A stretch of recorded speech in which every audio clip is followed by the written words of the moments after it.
کو بھلائی کا حکم کرو اور برائی سے روکو، ورنہ تو تم مسلمان نہیں بن سکتے۔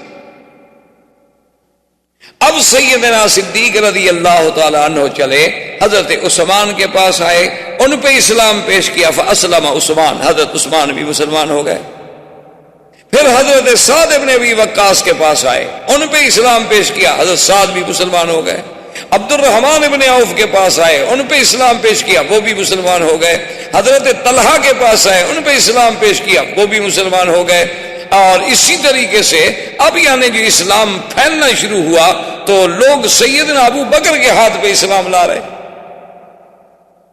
اور پھر فقراء میں سے، ضعفاء میں سے حضرت عمار، یاسر، سمیہ، صہیب، خباب، یہ سب اسلام لے آئے۔ حضور صلی اللہ علیہ وسلم نے اب اللہ کے حکم کے مطابق، کیونکہ اب تو اللہ نے حکم دے دیا تھا نا کہ انذر، اب تو لوگوں کو ڈرائیں، اب تو لوگوں کو دعوت دیں، اب تو آپ لوگوں کو پیغام الہی پہنچائیں اور دعوت توحید دیں، اور جو نہ مانے ان کو عذاب جہنم سے ڈرائیں، کیونکہ نبی کا تو وظیفہ ہی بشیر و نذیر ہوتا ہے کہ ماننے والوں کو بشارت دے اور انکار کرنے والوں کو ڈرائے۔ تو حضور صلی اللہ علیہ وسلم کے بارے میں آتا ہے کہ آپ نے ایک دن یہ کیا کہ صبح صبح جو تھا جبل ابی قبیس پہ چڑھ گئے۔ آپ تو جانتے ہیں یہ مکے کا حجر اسود کے سامنے جو پہاڑ ہے جس پہ اب محلات بنے ہیں، یہ جبل ابی قبیس، اور اس پہاڑ کی بھی اپنی شان ہے کہ ھذا اول جبل وضع علی الارض، یہ دنیا کے پہاڑوں میں سب سے پہلا پہاڑ ہے جو زمین میں رکھا گیا، باقی پہاڑ سب بعد میں رکھے۔ حضور صلی اللہ علیہ وسلم جبل ابی قبیس پہ چڑھے، اور عربی زبان میں اس زمانے میں رواج تھا کہ اگر صبح کے وقت میں یا کوئی خطرناک بات کہنی ہو، لوگوں تک پہنچانی ہو، تو سپیکر یا مواصلات کے ذرائع تو نہیں تھے، لوگ اونچی جگہ پہ کھڑے ہو جاتے اور کہتے واہ صباحا۔ اب حضور نے 2-3 دفعہ جب آواز لگائی، سارے مکے والے بھاگے، کیونکہ وہ تو جانتے تھے کہ اللہ کا نبی ہے محمد الرسول اللہ۔ نبی نہیں مانتے تھے کہ صادق الامین تو مانتے تھے کہ سچا ہے، امانت والا ہے، دیانت والا ہے، اور جس نے 40 سال میں کبھی اپنی زبان مبارک سے غلط بات نہیں کی، اور وہ کبھی پہاڑ پہ نہیں چڑھے، انہوں نے ایسا تو کبھی نہیں کیا۔ سب کے سب قریش دوڑے، بنو ہاشم دوڑے، بنو مخزوم دوڑے، سب دوڑے۔ آئے تو کیا دیکھتے ہیں کہ سرکار دو عالم صلی اللہ علیہ وسلم سیدنا محمد الرسول اللہ پہاڑ پہ کھڑے ہیں، اور سارے قریب آ گئے، اور آپ نے فرمایا کہ سردارو، قریشیو، مکے والو، ایک بات بتاؤ، اگر میں تمہیں یہ خبر دوں کہ اس پہاڑ کے پیچھے تمہارا دشمن جو ہے لشکر لے کے بیٹھا ہوا ہے اور حملہ کرنے والا ہے، کیا تم میری خبر کو مان لو گے؟ تو انہوں نے کہا کہ جی بالکل مان لیں۔ یعنی اتنی بڑی اہم خبر کہ بھی پہاڑ کے پیچھے دشمن فوجیں لے کے یہاں تک پہنچ گیا ہے، ابھی بس چڑھائی کرے گا تم پر، اتنی بڑی خبر اگر میں دوں تو میری خبر کو مان لو گے؟ انہوں نے کہا جی بالکل مان لیں گے، کیسے نہیں مانیں گے؟ ما جربناک الا صادقا عادلا، ہم نے تو 40 سال میں حضور آپ کو سچا پایا، ہم نے تو آپ کو عدل والا، انصاف والا پایا ہے، کبھی آپ کی زبان مبارک سے ہم نے کوئی جھوٹی بات سنی ہی نہیں، تو کیسے نہیں مانے؟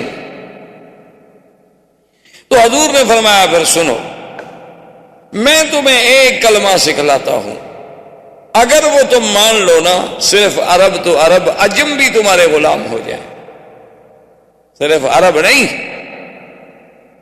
عرب تو معمولی سی بات، قد دانت لکم العجم، پورا عجم تمہارے دروازوں پہ سرنگوں ہو جائے گا۔ تم نے کہا علمنا یا رسول اللہ، علمنا یا محمد، جلدی کریں بتائیں ایسا کون سی بات ہے، ہم تو بالکل ماننے کے لیے تیار ہیں، کیونکہ عربوں کو سرداری کا تو بڑا شوق تھا نا مکے والوں کو۔ انہوں نے کہا اتنی بڑی سرداری کہ پورا عجم بھی ہماری قیادت مان لے؟ حضور نے کہا بالکل۔ تو انہوں نے کہا حضور پھر دیر کس بات کی ہے، مہربانی کرو ہمیں جلدی بتاؤ۔ آپ نے فرمایا قولوا لا الہ الا اللہ تفلحوا، مکے والوں پھر یہ سب غیر اللہ کو چھوڑ، پھر تمام آلہہ باطلہ کو دلوں سے نکال کے ایک واحد معبود کا اقرار کرو، اب جب حضور نے دعوت توحید دی اتنے گرم ہوئے کہ آپ کا بالکل حقیقی چچا ابی لہب جس کی کنیت تھی، نام اس کا ابی لہب نہیں تھا، ابی لہب کنیت تھی، نام اس کا عبد العزیٰ تھا، کیونکہ عرب میں یہ رواج ہوتا ہے، ایک نام ہوتا ہے، ایک کنیت ہوتی ہے اور ایک لقب، تو اس کا نام تو عبد العزیٰ تھا لیکن کنیت ابی لہب تھی۔ اور علماء نے یہ بھی لکھا ہے کہ ابی لہب کنیت اس لیے رکھی گئی کہ اتنا خوبصورت آدمی تھا کہ اس کے رخسار ایسے جلتے تھے جیسے انگارے چمک رہے، اتنا سرخ۔ تو اس نے بدبخت نے سرکار دو عالم صلی اللہ علیہ وسلم کی شان میں سب سے پہلی جو گستاخی کی تو ابی لہب نے کی، کہا کہ تبًا لک لہذا جمعتنا، کہنے لگا نعوذ باللہ ہلاکت ہو آپ کے لیے، آپ کے ہاتھ ٹوٹ جائیں۔ ایک محاورہ ہے عرب کا تبًا، تو اس نے کہا کہ آپ کے ہاتھ ٹوٹ جائیں نعوذ باللہ، آپ کے لیے اسی لیے ہمیں بلایا تھا، یہی ایک کلمہ ہمیں سنانا تھا، اسی لیے تم نے ساری برادری کو تکلیف دی، اکٹھا کر لیا۔ اور یہ کہہ کر لوگوں سے کہا چلو چلو چھوڑو چھوڑو چھوڑو، بس اس کی باتیں نہ سنو، اور لوگ چلے گئے۔ اسی لیے اللہ نے قرآن پاک میں اپنے مدنی پاک کی شان میں جو اس نے اہانت کی تھی ایسا بدلہ لیا دنیا میں بھی کہ قیامت تک اس پر لعنت برستی رہے کہ تبت یدا ابی لہب وتب ما اغنى عنه ماله وما كسب سيصلى نارا ذات لهب وامرأته حمالة الحطب في جيدها حبل من مسد۔ تو اللہ نے قرآن پاک میں اتارا تو ابی لہب یہ کہہ کے آ گیا، لیکن اب کافروں نے حضور صلی اللہ علیہ وسلم کے مقابلے پر آنے کی سوچنی شروع کر دی کہ بھئی یہ تو روز توحید کی بات کر رہا ہے، کبھی سنتے ہیں حضرت عثمان مسلمان ہو گئے، کبھی سنتے ہیں عبد الرحمن ابن عوف مسلمان ہو گئے، کبھی ہم سنتے ہیں کہ طلحہ مسلمان ہو گئے، اب مقابلے پہ تم۔ اور حدیث پاک میں آتا ہے کہ سب سے بڑا بدبخت ملعون ابی جہل جو اپنے آپ کو ابی الحکم کہلاتا تھا، عمرو ابن حشام نام تھا اور کنیت اس نے ابی الحکم رکھی ہوئی تھی کہ فیصلوں کا باپ، کہ اتنا بڑا فیصلے کرنے والا، لیکن اصل تو وہ ابی جہل تھا۔ ایک دن میرے آقا طواف کر رہے ہیں اور قریش جو تھے طواف کے کناروں پہ بیٹھے ہیں، اور جب حضور ان کے قریب گزرتے ہیں تو اللہ معاف فرمائے اپنی اپنی زبان میں انتہائی نازیبا باتیں حضور سے کہتے ہیں، لیکن وہ دامنے، وہ یعنی کوہ استقامت، وہ صبر و استقامت کا پہاڑ، وہ رحمت دو جہاں کہ جس کی زبان کے مبارک سے کبھی دشمن کے لیے بھی کوئی گندی بات نہ نکلے، وہ رسول عربی، وہ رسول عربی، وہ نبی الامی الہاشمی، وہ رحمت للعالمین کہ جو فرماتے تھے انما بعثت رحمتا، اللہ نے مجھے رحمت بنا کے بھیجا ہے۔ آپ فرماتے تھے میں کیسے کسی کو لعنت کروں، اللہ نے مجھے لعنت کرنے والا بنا کے نہیں بھیجا۔ ابو جہل نے ایسی بدبختی نے گستاخی کی حضور کی شان میں جو ناقابل نقل ہے۔ اللہ اکبر، اور حضور کوئی جواب نہیں دے، حضور صلی اللہ علیہ وسلم سنتے ہیں اور اپنے طواف۔ آخر ابو جہل نے سامنے آ کر دھمکی دی، ایک عورت دیکھ رہی تھی، اسے احساس ہوا کہ اب یہ قریش اتنے گرم ہیں، معلوم ہوتا ہے کہ یہ لازماً حضرت محمد الرسول اللہ صلی اللہ علیہ وسلم کو تکلیف پہنچائے، تو اب عورت بیچاری مقابلہ تو نہیں کر سکتی۔ ایک روایت مبارک میں آتا ہے کہ اس عورت نے جا کے سیدہ فاطمہ الزہرا سے کہا، اور بی بی فاطمہ الزہرا جب آئی اس نے دیکھا کہ میں بھی ایک عورت کا کیا مقابلہ کروں، تو انہوں نے جا کے حضرت صدیق کو خبر دی، اور حضرت صدیق آئے اور کافروں کے اور حضور کے درمیان میں آ کے دیوار بنی۔ ظالمو، بات نہ مانو، تمہاری مرضی، لیکن تمہیں یہ کیا بات ہے کہ تم لڑنے اور مرنے پہ آمادہ۔ اور بعض روایات میں یہ بھی آیا ہے کہ حضرت صدیق رضی اللہ تعالی عنہ کو بھی انہوں نے مارا اور حضور صلی اللہ علیہ وسلم پر بھی حملہ کیا، لیکن بعض مفسرین محدثین کہتے ہیں کہ نہیں، یہ واقعات بعد کے ہیں۔ اس دفعہ تحدید جو تھی وہ صرف زبانی کلامی رہی، لیکن سب سے زیادہ گستاخی کرنے والا جو تھا وہ ابو جہل۔ اب جناب جب ابو جہل کے بارے میں اس عورت نے تو سن لیا تھا نا کہ ابو جہل کیسی کیسی باتیں کہہ رہا ہے حضور کو، تو وہ دوڑی ہوئی گئی تو اس نے جا کے سیدنا حمزہ رضی اللہ تعالیٰ عنہ کو کہا کہ حل سمیتا، تمہیں پتا ہے کہ ما قال ابی جہل نے آج کیا کیا؟ اس نے کہا کیا؟ کیونکہ حضرت حمزہ شکار کھیلنے کے لیے گئے ہوئے تھے اور شکار کھیل کے ہی باہر جنگل سے تشریف لا رہے تھے کہ راستے میں عورت مل گئی. اس نے کہا آج تو اس نے ایسی ایسی باتیں کی، اتنی نعوذ باللہ سب کو شتم کیا اور اتنی تہدید کی اور اتنی دھمکیاں دی کہ زمین پھٹ جاتی، لیکن کوئی بھی حضور کی طرف سے جواب دینے والا نہیں تھا اور حضور صبر کر کے سنتے رہے. حضرت حمزہ کا خون کھول گیا. اب اسلام تو نہیں لائے تھے، مسلمان نہیں ہوئے تھے. حضرت حمزہ نے اپنا شکار وکار وہیں پھینکا اور دوڑے تلوار لے کر اور پوچھا آئین ابی جہل، ابا جہل کا. انہوں نے کہا وہ دار الندوہ میں بیٹھا ہے. تو دار الندوہ میں پہنچے اور آتے ہوئے ابی جہل کے سر پہ تلوار الٹی کر کے ماری کہ اس کے سر کو زخمی کر دیا اور خون بہنے لگا. انہوں نے کہا حل تسب محمد، خبردار تم محمد مصطفیٰ کو گالیاں دیتے ہو. اللہ کے نبی کے خلاف کوئی اگر زبان ہلے گی تو میں زبان کھینچ لوں گا. تم نہ مانو ان کی بات کو، لیکن یہ تمہیں کس نے حق دیا ہے کہ گالیاں دو؟ تمہیں نہیں پتا کہ میں ابھی زندہ ہوں؟ تمہیں نہیں پتا کہ حمزہ ابھی دنیا میں موجود ہے؟ اور اس کو مار کر بنی مخزوم کو جب پتا چلا تو وہ وہاں سے تلواریں لے کے نکلے حضرت حمزہ کے مقابلہ کرنے کے لیے. بنو مخزوم جو تھا وہ قبیلہ تھا ابی جہل کا، اصل قبیلہ تو قریش تھا نا، پھر آگے شاخیں تھیں، کہیں بنو ہاشم تھے، کہیں بنو مخزوم تھے، کہیں بنو کلاب تھے، کہیں بنو، اصل تو قریش تھے. تو وہ جناب جب دوڑے تو ابو جہل آدمی تو بہرحال یعنی اپنے دنیاوی اعتبار سے تو بڑا سمجھدار تھا. اس نے اپنے قبیلے سے کہا کہ لا تفعلوا شیئا لا تقولوا شیئا، خبردار حمزہ کو کچھ نہ کہنا، زیادتی تو میری ہے، میں نے حضور کی شان میں گستاخی تو کی، گالیاں تو دی. اللہ کے نبی نے حضرت محمد رسول اللہ صلی اللہ علیہ وسلم نے تو مجھے کچھ نہیں کہا تھا، لیکن میں نے زیادتی کی. تو اب اگر حمزہ نے اپنی اس زیادتی کا بدلہ لیا ہے تو ٹھیک ہے، آخر حضرت حمزہ تو ان کے ابن عم ہیں. تو حضرت حمزہ اس خوشی میں پوچھتے ہوئے آئے کہ این محمد صلی اللہ علیہ وسلم، کہ محمد رسول اللہ کہاں؟ انہیں بتلایا گیا کہ حضور اپنے گھر میں. تو حضرت حمزہ رضی اللہ تعالی عنہ اسی عالم میں تشریف لائے اور آگے کہا کہ ابشر یا محمد، کہ محمد پاک مبارک ہو، میں نے تمہارا بدلہ لے لیا، انتقام لے لیا میں نے ابی جہل سے کہ اس نے آپ کی شان میں زبان درازی کی، اور میں نے دار الندوہ میں سرداروں کے سامنے، روسائے کفار قریش کے سامنے اس کے سر پہ تلوار مار کے سر زخمی کر دیا. حضور چپ. تو حضرت حمزہ نے کہا حضور میں اتنا بڑا مقابلہ کر کے آ رہا ہوں، یعنی میں نے ابو جہل سے لڑائی لے لی، بنو مخزوم سے لڑائی لے لی، اور آپ کو خوشی نہیں ہوئی.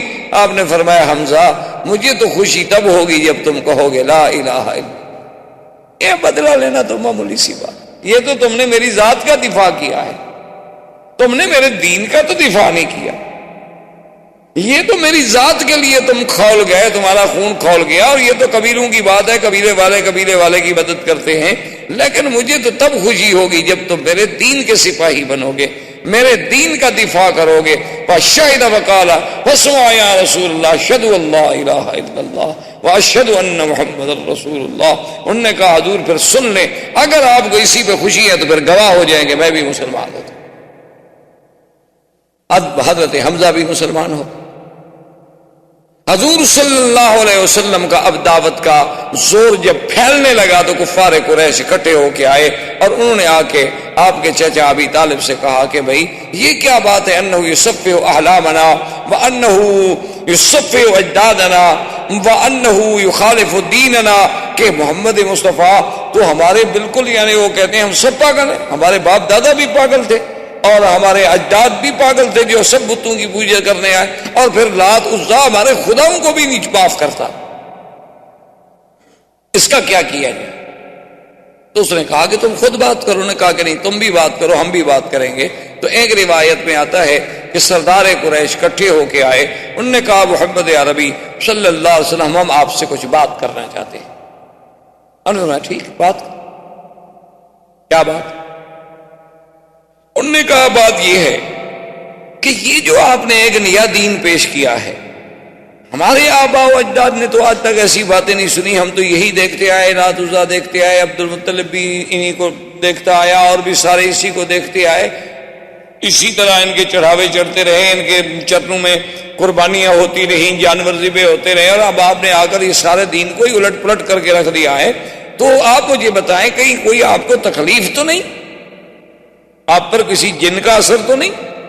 اگر ایسی بات ہو تو ہم آپ کو فلاں فلاں آدمی کے پاس لے جاتے ہیں اور آپ کا علاج کراتے ہیں۔ اور دوسری بات یہ ہے کہ یا رسول اللہ، اگر آپ کو یہ خیال ہو کہ ہم ایک نئی بات پیدا کر کے میں شہرت حاصل کروں اور میں لیڈر بن جاؤں اور مکے کی مجھے حکومت و سلطنت مل جائے، تو ہم مکے کی سلطنت آپ کو ویسے دینے کے لیے حاضر ہیں، آپ ہمارے سردار بن جائیں، ہم آپ کے غلام بننے کے لیے تیار ہیں۔ اور تیسری بات یہ ہے کہ آپ کسی بڑے گھر میں اگر شادی کرنا چاہتے ہوں، کیونکہ جب شہرت ہوتی ہے تو پھر بڑے گھر کی لڑکیاں بھی شادی کر لیتی، پھر جو ہے شہرت کے بعد پھر دولت والت کو نہیں دیکھا جاتا۔ دیکھا نہیں آج کل آپ نے کہ جیسے شہرت ہو چاہے برائی کی ہو، بڑے سے بڑے خاندان کی لڑکیاں جو ہیں وہ شادی کر لیتی۔ تو اگر آپ کو کسی ایسی بات کی تمنا ہے تو آپ اشارہ تو کریں، آپ اشارہ تو کریں مکے کے کس خاندان کا، ہم تو ہر لڑکی قربان کرنے کے لیے تیار ہیں۔ جب سب بات کہتے رہے تو رحمت دو جہاں سنتے رہے۔ یہ بھی تو ایک ادب تھا، یہ بھی تو ایک مقام تھا کہ دشمن کی ہر بات پہ فوراً نہیں ٹوکا، بلکہ الف سے لے کر یہ تک بات سنی، اور اس کے بعد آپ نے فرمایا اور کچھ کہنا؟ انہوں نے کہا کہ نہیں جی، ہم تو آپ کو ساری باتیں کہہ چکے کہ آپ کو علاج کرانا ہے تو ہم حاضر ہیں، آپ کو جن کا اثر ہے تو جن نکالنے کے لیے ہم حاضر ہیں، آپ کو دولت چاہیے تو ہم دینے کے لیے حاضر ہیں، مکے کی سرداری چاہیے تو سردار ماننے کے لیے حاضر ہیں، کسی اعلیٰ نسل کے خاندان میں شادی کرنی ہے تو ہم بچیاں دینے کے لیے تیار ہیں، اور بتائیں کیا کریں، بس مہربانی کرو ہمارے خداؤں کی برائی چھوڑ۔ یہ حضور کا وہ تاریخی جواب ہے جو آج تک صفحات سیرت میں سورج کی طرح چمکتا ہے۔ حضور پاک نے فرمایا مکے والوں سنو، لو وضعونی الشمس فی یمینی والقمر فی یساری، آپ نے فرمایا مکے والوں سنو، اے قریشیوں سنو، اگر تم سورج لا کر میرے داہنے ہاتھ پہ رکھ دو اور چاند لا کر میرے بائیں ہاتھ پہ رکھ دو، میں ان کو تو ٹھوکر مار سکتا ہوں لیکن اللہ کی توحید کی دعوت نہیں چھوڑ سکتا۔ یہ میں نے پیسوں کے لیے مشن شروع کیا، یہ تو اللہ کا حکم ہے۔ مانا یہ تھا کہ اگر ساری دنیا کی شاہی دے دو، دیکھو نا تم بھی تو مثالیں دیتے ہو نا جی کہ برطانیہ کی اتنی بڑی حکومت تھی کہ ان کی حکومت میں سورج نہیں ڈوبتا تھا، مانا یہ ہے سورج نہ ڈوبنے کا، یعنی ملک اتنا بڑا تھا کہ ایک جگہ غروب ہو رہا ہے دوسری کا طلوع ہو رہا ہے، مانا یہ تھا۔ تو اسی طرح مقصد یہ تھا، ورنہ سورج لا کے کون رکھ دیتا؟ مقصد یہ تھا کہ اگر تم مجھے چاند سورج جہاں تک چمکتا ہے وہ ساری شاہی مجھے میرے حوالے کر دو، اور مجھ سے کہو کہ میں یہ کام چھوڑ دوں، تو میں یہ کام نہیں چھوڑ سکتا، کیونکہ میں تو اللہ کا نبی ہوں اور اللہ کے احکام کا پابند ہوں۔ اب اور مخالفتوں کا آغاز شروع ہوا۔ اب لوگوں نے کہا کہ کریں کیا، اور ساتھ ان کو یہ تکلیف ہوتی کہ عجیب بات یہ ہے کہ جو بھی حضور کے قریب جاتا ہے وہ فوراً مسلمان ہو جاتا ہے، جو نفرت ہے ان قریب نہیں جاتا، کیونکہ آپ اگر اینک پہن لینا جی سرخ شیشے والی تو پورا علاقہ آپ کو سرخی نظر آئے گا، اور سبز پہنے تو سبز نظر آئے گا۔ جب آنکھوں پہ بغض کی اینک چڑھی ہو پھر تو نبی کا نبوت بھی سمجھ نہیں آتی نا۔ تو انہوں نے کہا کہ جی اب کیا کریں، سمجھ نہیں آتی یہ بات کیا ہے، آخر حضور کے پاس نہ تو پیسہ ہے اور نہ حضور کے پاس کوئی بہت بڑی قوت ہے، طاقت ہے، عمار ہے، یاسر ہے، بی بی سمیہ ہے، صہیب ہیں، خباب ہیں، ابی ذر ہیں، غریب لوگ ہیں،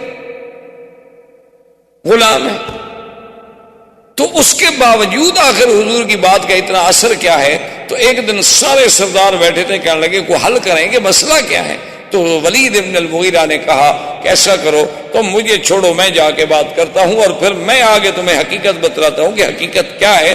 کہ ولید ابن المغیرہ وہ ہیں جو حضرت خالد کے باپ تھے، اور یہ قریش مکہ کا بہت بڑا سر، اور دولت کے اعتبار سے بھی بہت بڑا آدمی تھا اس زمانے میں. مکے سے لے کر طائف تک اس کے باغات تھے اور زمینیں تھیں اور پیسہ تھا. اسی لیے وہ بڑی فخر کرتا تھا انا الولید ابن الولید، میں اکیلا ہوں دنیا میں. تو وہ آیا حضور کی خدمت میں، آ کے بیٹھ گیا. کہنے لگا حضور میں نے آپ سے باتیں کرنی ہیں. اور میں بتاؤ کیا بات. اس نے پھر وہی ساری باتیں دہرائی کہ جی آپ کیوں ہمیں جھوٹا کر رہے ہیں، آپ کیوں ہمارے خداؤں کی تذلیل کر رہے ہیں. حضور سنتے رہے. جب بات ختم ہو گئی حضور نے فرمایا ولید تم نے بات ختم کر لی؟ تو ولید نے کہا کہ ہاں یا محمد میں نے بات ختم کر لی. آپ نے فرمایا اچھا بیٹھو اب میری بات بھی سن. حضور صلی اللہ علیہ وسلم نے اللہ کے قرآن کی سورت فصلت پڑھی. جب حضور نے قرآن پڑھنا شروع کیا تو اس آیت میں، ان آیات میں ایک آیت یہ بھی تھی کہ کیا تم اس مقام پر جانا چاہتے ہو کہ جیسے قوم عاد پہ اللہ کا عذاب آیا تم پر بھی آئے؟ جب یہ آئے تو نے کہا ناشدتک باللہ وبالرحم یا محمد، تمہیں اللہ کی قسم، تمہیں ہماری رشتہ داری کی قسم، بس کریں میں نہیں برداشت کرتا. اور وہاں سے ولید دوڑا اور سیدھا گھر. وہ ندبے میں قریش وہاں بیٹھے ہیں انتظار کر رہے ہیں اور ولید دوڑا سیدھا گھر. اب قریشیوں نے کہا کہ ہاں صبا ولید. معلوم یہ ہوتا ہے کہ ولید پر بھی اللہ کے نبی کا اثر ہو گیا. دیکھو نا وہ ادھر آنا تھا نا ہمیں جواب دینے کے لیے، ہمارے بجائے وہ گھر چلا گیا. معلوم ہوتا ہے کہ وہ بھی گیا.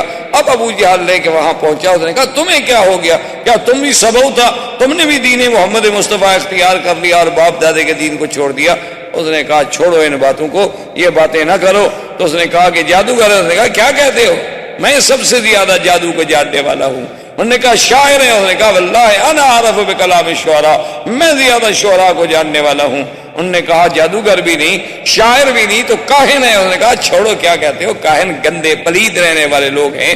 محمد عربی کا کہانت سے کیا تعلق ہے؟ تو اس نے کہا آخر وہ کیا ہے؟ اس نے کہا بات سنو، وہ جو کہتا ہے کہتا سچ ہے. اور جو قرآن اس نے پڑھا ان علیہ لحلاوۃ، خدا کی قسم اس میں ایسی مٹھاس تھی، وَإِنَّ عَلَيْهِ لَتَلَاوَةٌ وَإِنَّ أَعْلَاهُ لَمُخْبِرٌ وَإِنَّ أَسْفَلَهُ لَمُقْدِقٌ.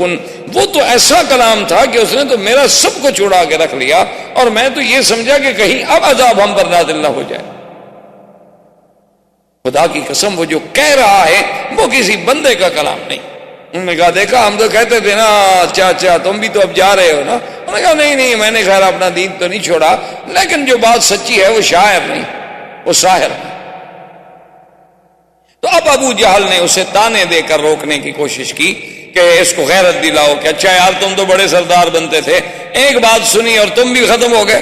نہیں میں اپنے دین پہ قائم. وہ ضد میں آ گیا نا. پھر ابو جہل جانتا تھا کہ اس کی غیرت کو بھارو گا نہیں ہے تو کیا ہاتھ سے، یہ بھی مسلمان ہوتا ہے. کیونکہ جو بھی حضور کے قریب جاتا ہے اور جو بھی حضور صلی اللہ علیہ وسلم کے پاس بیٹھتا ہے اور جو بھی سرکار دو عالم کی زبان مبارک سے اللہ کا کلام سنتا ہے وہ تو اسی وقت ختم ہو جاتا ہے. اور کیسے نہ ہو، کلام اللہ کا ہو اور زبان محمد کی ہو صلی اللہ علیہ وسلم. یعنی آپ اندازہ فرمائیں کہ آج صدیاں بیت گئیں، آج ایک اچھا قاری قرآن پڑھے تو انسان کا دل جھوم جاتا ہے. لیکن وہ کتنا خوش نصیب لوگ ہوں گے کہ جنہوں نے خود اللہ کا قرآن بلسان محمد مصطفیٰ سنا ہوگا صلی اللہ علیہ وسلم. وما علینا الا البلاغ.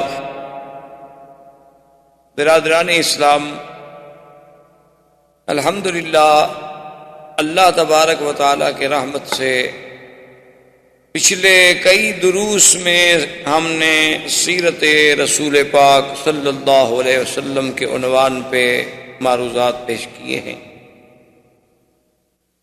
تو حضور صلی اللہ علیہ وسلم کی بعثت سے قبل کے احوال، پھر حضور صلی اللہ علیہ وسلم کے ولادت سے قبل کے مبشرات، پھر حضور صلی اللہ علیہ وسلم کی ولادت کے احوال، اور اس کے بعد حضور صلی اللہ علیہ وسلم کا دور رضاعت،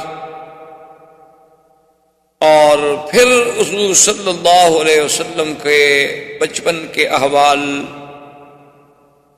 اس کے بعد حضور صلی اللہ علیہ وسلم کی شباب اور آپ کے اسفار، سب سے پہلا سفر شام کے بارے میں، اور پھر سیدہ خدیجہ رضی اللہ تعالی عنہا سے آپ کا نکاح مبارک، بنائے کعبہ میں آپ کی شرکت، قریش مکہ کے اہم ترین معاملات میں آپ کا ایک حکم اور ایک فیصل کا کردار، پھر حضور صلی اللہ علیہ وسلم کا علیحدگی اور خلوت کا محبوب فرمانا، پھر حضور صلی اللہ علیہ وسلم کا علیحدہ اس دور میں غار حرا میں جا کے عبادت فرمانا، اور غار حرا کی اس دور میں جبریل علیہ السلام کا آپ پر سب سے پہلی دفعہ اترنا، سیدہ خدیجہ رضی اللہ تعالی عنہا کے پاس آنا، ورقہ ابن نوفل کے پاس جانا، اس کا تصدیق کرنا، اور پھر کچھ عرصے کے بعد حضور صلی اللہ علیہ وسلم پر اللہ کی طرف سے یہ وحی نازل ہوئی کہ یا ایھا المدثر قم فانذر، تو علماء نے لکھا یہاں تک تقریباً ہم نے احوال سیرت کے ترتیب کے ساتھ پڑھے ہیں اور بیان کیے۔ تو علماء کرام یہ فرماتے ہیں کہ ہر پیغمبر میں دو اصل میں مقام ہیں، ایک مقام نبوت ہے اور ایک مقام رسالت۔ مقام نبوت تو یہ ہوتا ہے کہ اللہ کی وحی آ گئی، اللہ تبارک و تعالیٰ سے علاقہ وحی قائم ہو گیا، لیکن اس کو مستقل شریعت نہیں دی جاتی، کتاب نہیں دی جاتی۔ اور رسول وہ ہوتا ہے جس کو اللہ مستقل شریعت عطا فرماتے ہیں اور کتاب عطا فرماتے ہیں۔ تو اس کو یوں سمجھیں کہ ہر رسول تو نبی ہوتا ہے، لیکن ہر نبی رسول نہیں ہوتا۔ جیسے کہ حضرت ہارون علیہ السلام نبی تھے لیکن رسول نہیں تھے، موسیٰ علیہ السلام اللہ کے رسول بھی تھے اور نبی بھی تھے، تو سرکار دو عالم صلی اللہ علیہ وسلم بھی اللہ کے رسول بھی ہیں اور نبی بھی۔ تو اب علماء یہ فرماتے ہیں کہ جب غار حرا میں پہلی آیتیں اتری، اقرا بسم ربک الذی خلق خلق الانسان من علق، 5 آیتیں جب اتری تو وہ کہتے ہیں نبئ رسول اللہ، یعنی حضور کو نبوت مل گئی کہ اللہ کی وحی کا سلسلہ آپ کے ساتھ شروع ہو گیا۔ اور جب اللہ نے کچھ عرصے کے بعد پھر یہ آیت مبارک اتاری کہ یا ایھا المدثر قم فانذر، اے کپڑے میں لپٹنے والے میرے محبوب اٹھیں، اب آپ لوگوں کو ڈرائیں، تو اب معنی یہ ہے کہ رسالت کی ابتدا ہو، کیونکہ نبوت میں تو وحی کا تعلق تھا، رسالت میں حکم انذار جب شروع ہوا تو معنی یہ، اس لیے بعض علماء اس کو عربی میں کہتے ہیں نبئ باقرا وارسل بالمدثر، کہ حضور صلی اللہ علیہ وسلم کو نبوت کا شرف تو مل گیا جب آپ پر اقرا نازل، اور جب آپ پر سورت مدثر نازل ہوئی تو پھر حکم انذار ملا کہ اب آپ لوگوں کو ڈرائیں، لوگوں کو اللہ کے عذاب سے بچائیں، لوگوں کو جہنم سے ڈرائیں، لوگوں کو جنت کی بشارات دیں۔ تو اب جناب یہ احکام آئے۔ اسی طرح حکم آیا انذر عشیرتک الاقربین، کہ اپنے عزیزوں کو اور اپنے رشتہ داروں کو بھی آپ ڈرائیں۔ تو اب حضور صلی اللہ علیہ وسلم نے فرائض رسالت کی ادائیگی کے لیے آپ نے کام شروع فرمایا۔ اسی ضمن میں حضور صلی اللہ علیہ وسلم پر سب سے پہلے ایمان لانے والوں میں، یعنی آپ یوں سمجھ لیں آسانی کے ساتھ، جمہور کے ساتھ، یہ ہے کہ عورتوں میں سب سے پہلے ایمان لانے والی سیدہ خدیجہ الکبریٰ ہیں، اور بچوں میں سب سے پہلے ایمان لانے والے حضرت علی ہیں، اور اسی طرح بڑوں میں سب سے پہلے ایمان لانے والے سیدنا ابی بکر رضی اللہ تعالی عنہ ہیں، اور غلاموں میں سب سے پہلے ایمان لانے والے حضرت زید، حضرت خباب، وہ حضرات ہیں، اور پھر حضرت ابو بکر کی دعوت پر حضرت عثمان، حضرت زبیر، حضرت طلحہ، حضرت عبد الرحمن ابن عوف اسلام لے آئے۔ انہوں نے اسلام قبول کیا لیکن ان کو دعوت دینے والے سیدنا ابی بکر تھے۔ اب حضور صلی اللہ علیہ وسلم کے گھر میں سے آپ کی صرف بیوی نہیں بلکہ آپ کی بیٹیاں بھی آپ پر اسلام لے آئیں، 4 بیٹیاں ایمان لے آئیں، اور جہاں تک حضور کے بیٹوں کا تعلق ہے انہیں تو بڑی عمر ہی نہیں ملی۔ حضور صلی اللہ علیہ وسلم کے بیٹے یعنی قاسم، عبداللہ اور ابراہیم، طیب اور طاہر جو ہے یہ لقب ہے، حضور کے بیٹوں کا نام نہیں ہے۔ حضور صلی اللہ علیہ وسلم کے بیٹے جو ہیں وہ 3 تھے۔ سب سے بڑے بیٹے قاسم تھے، اس کے بعد عبداللہ تھے، اور اس کے بعد ابراہیم تھے۔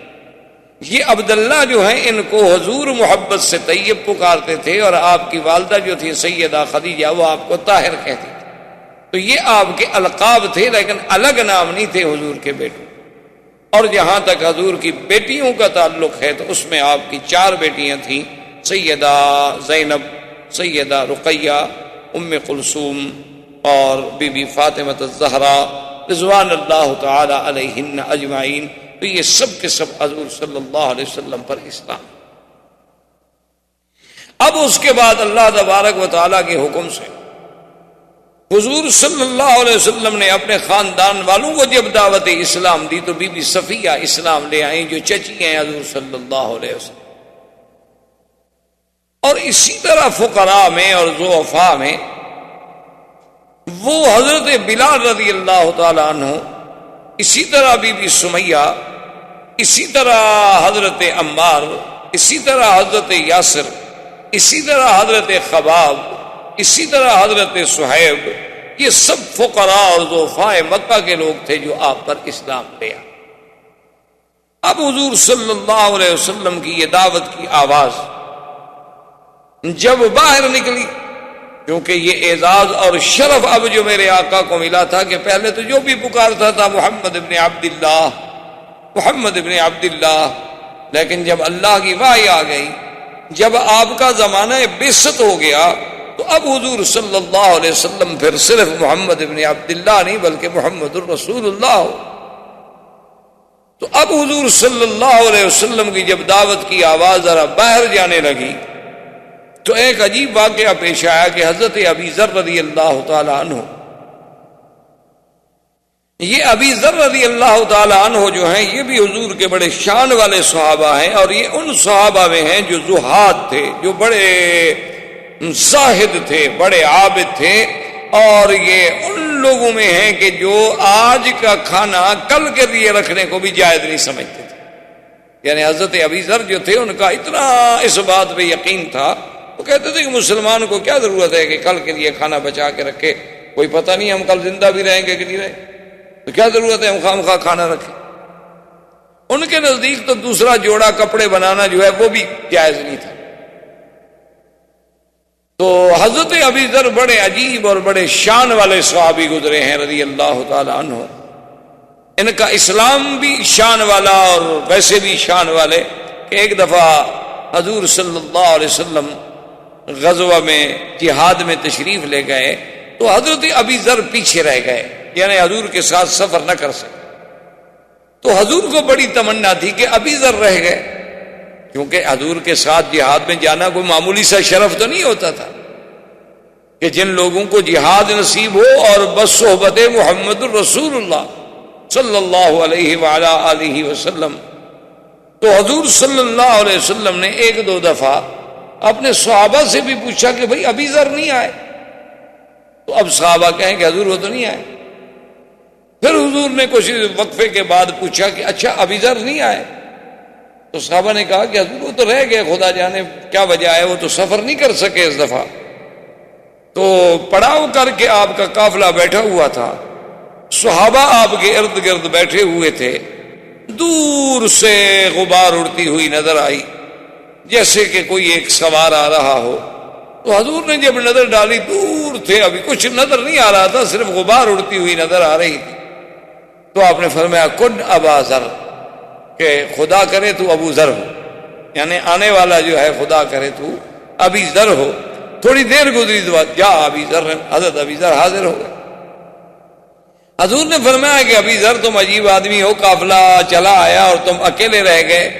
تو ابا ذر آپ نے فرمایا کہ تحیا وحدہ تعیش وحدہ وتموت وحدہ، کہ ابو ذر اچھا تمہاری زندگی عجیب ہے کہ اب تو معلوم یہ ہوتا ہے کہ تم زندہ بھی علیحدہ رہو گے، زندگی بھی علیحدہ گزارو گے، اور موت بھی تمہیں علیحدگی میں آئے گی۔ حضور صلی اللہ علیہ وسلم کی زبان مبارک سے لفظ نکل گئے۔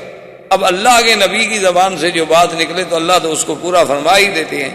تو خدا کی شان یہ ہے کہ ابو ذر رضی اللہ تعالیٰ عنہ اپنے زہد کی وجہ سے سب سے الگ الگ تھلگ ہوتے تھے، حتیٰ کہ حضرت عثمان کے زمانے میں حضرت عثمان نے آپ کی آ کے منت کی، انہوں نے کہا حضرت ابی ذر آپ ناراض نہ ہوں، آپ کا مدینے میں رہنا بڑا مشکل ہو گیا، آپ تو روز فتویٰ دے دیتے ہیں کہ جس دن رات گھر میں روٹی رکھی ہے نعوذ باللہ وہ بھی اسلام سے نکل گیا، جس نے دوسرا جوڑا کپڑے بنائے نعوذ باللہ اس نے بھی اسلام کی مخالفت کی، تو یہ حضرت ہمارے لیے تو بہت مشکل ہے، آپ مہربانی کریں مدینہ منورہ سے باہر ہی کہیں ڈیرا لگائیں۔ تو حضرت ابی ذر مقام ربضہ پہ چلے گئے۔ مدینہ منورہ سے تھوڑا دور فاصلے پر ایک جگہ تھی جس کا نام ربضہ ہے، تو وہاں دیہات میں جا کے اکیلا گھر بنا کے بیٹھ گئے، اور جو بندہ گزرتا اس کو دین کی تبلیغ کرتے رہتے۔ اور اللہ کی شان یہ ہے کہ جب آپ کی موت کا وقت آیا تو بیوی کے سوا کوئی بندہ نہیں تھا، نہ وہاں کوئی بستی تھی نہ آبادی تھی، بس مدینہ شریف سے لوگ آتے تھے، آپ کے لیے کچھ کھجوریں لے آتے تھے، کچھ لے آئے تو آپ نے کھانا وانا کھا لیا، ورنہ بس پانی پر اور چشمے کے پانی پر گزارا ہوتا تھا۔ تو موت کا وقت جب قریب آیا تو بیوی گھبرانے لگی، تو آپ نے فرمایا کہ دیکھو گھبرانے کی بات نہیں، مجھے تو اللہ کے نبی نے دعا کی تھی کہ تم نے علیحدہ ہی رہنا، تو اب اللہ کے نبی کی دعا ہے، میں نے تو علیحدہ رہنا تھا، علیحدہ مرنا تھا، تو لہذا اگر میں مر جاؤں گھبرانے کی کوئی بات نہیں ہے، مجھے غسل دے دینا، اور یہ میری ایک چادر پرانی سی پڑی ہے اس کو میرے اوپر ڈال دینا، کفن بن جائے گا، اور میرے سڑک پر مجھے رکھ دینا اور کہہ دینا، اعلان کر دینا کہ ابھی ذرا حضور کا صحابی فوت ہو گئے، اب اللہ جانے، اللہ کا کام جانے، اللہ چاہیں گے تو کوئی جنازے پڑھنے والا بھیج دیں گے، نہیں تو کوئی جنگل کے جانور آ کے کھا جائیں گے، جب حضور نے فرمایا کہ تم نے علیحدہ مرنا ہے تو ہم نے مرنا تو علیحدہ ہے۔ تو آپ کی زوجہ محترمہ نے آپ کی وصیت کے مطابق آپ کی موت کے بعد آپ کو غسل دیا، کفن دیا، اعلان کیا کہ مات ابی ذر صاحب رسول اللہ صلی اللہ علیہ وسلم، کہ آج حضور کا وہ ساتھی، حضور صلی اللہ علیہ وسلم کا دیوانہ و پروانہ ابی ذر فوت ہو گیا ہے، یا اللہ تو جانتا ہے میں اکیلی عورت ہوں، میں کیا کر سکتا۔ فمر بہا رکب اصحاب رسول اللہ، تو تاریخ میں آتا ہے ابھی تھوڑی سی دیر گزری کہ صحابہ کا ایک لشکر وہاں سے گزرا، انہوں نے دیکھا کہ میت رکھی ہے، یہ کیا مطلب ہے سڑک پر اکیلی میت ہے۔ فلما سالوا فوجدوا ابا ذر، جب انہوں نے تحقیق کی تو ابی ذر کا جنازہ ملا تو بڑے خوش ہوئے، جنازہ پڑھا اور وہیں ابی ذر رضی اللہ تعالی عنہ کو دفن کیا۔ تو یہ ابی ذر کی زندگی بڑی عجیب و غریب زندگی تھی۔ تو ابی ذر کہتے ہیں کہ مجھے اطلاع ملی کہ ایک نبی پیدا ہوئے ہیں جس کا نام محمد الرسول اللہ صلی اللہ علیہ وسلم، ان کے بھائی تھے، ان کو انیس کہتے تھے، انس کی تصغیر ہے انیس، تو جیسے سلیم سلیم، انس انیس، صحب صحیب، تو ان کا نام انیس تھا، اور یہ بہت بڑے شاعر، حضرت ابی ذر رضی اللہ تعالیٰ عنہ کے بھائی جو تھے یہ بہت بڑے شاعر۔ چونکہ اس دور میں اصل بات یہ ہے کہ یاد رکھیں کہ اس زمانے میں فصاحت و بلاغت تو عربوں کی گھٹی میں پڑی ہوئی، یعنی ایک عام آدمی، ایک جنگل میں رہنے والا عربی جس نے کبھی ابتدائی جماعت تک نہیں پڑھی، جس نے کبھی الف با تا نہیں پڑھا، لیکن وہ فی الودی جب اشعار کہتا تھا دنیا حیران ہو جاتی۔ اللہ نے ان کو اتنا زبان دی تھی، اتنا ملکہ دیا تھا، اتنا یعنی ان کو عبور تھا اپنے کلام پر اور اپنی فصاحت و بلاغت پر، کہ دنیا عرب کی فصاحت و بلاغت کو دیکھ کے دنگ رہ جاتی تھی۔ اسی لیے علماء نے لکھا ہے کہ اللہ تبارک و تعالیٰ نے ہر پیغمبر کو جو معجزے دیے ہیں وہ اس کے زمانے کے حالات کے مطابق دیے ہیں، کہ موسیٰ علیہ السلام کے زمانے میں جادوگروں کا زور تھا، ساری مصر جو تھا جادوگروں سے بھرا ہوا تھا، سحار تھے، ساحر بھی نہیں، بڑے بڑے سحار، بڑے بڑے علم سحر کے ماہرین پڑے تھے۔ تو اللہ نے موسیٰ علیہ السلام کو ایسے معجزے عطا فرمائے، فوقع الحق وبطل ما كانوا يعملون وألقي السحرة ساجدين قالوا آمنا برب العالمين رب موسیٰ وہارون، کہ اللہ تبارک و تعالی نے موسیٰ علیہ السلام کو ایسا معجزہ دیا کہ جب آپ نے عصا ڈالا تو اس عصا نے ان کے سارے اس سحر کو ختم کر دیا، ان کی رسیاں پھٹا کر ڈالیں، تو اب حق واضح ہو گیا، باطل زائل ہو گیا، جادوگر سجدے میں گر گئے اور ایمان لے آئے۔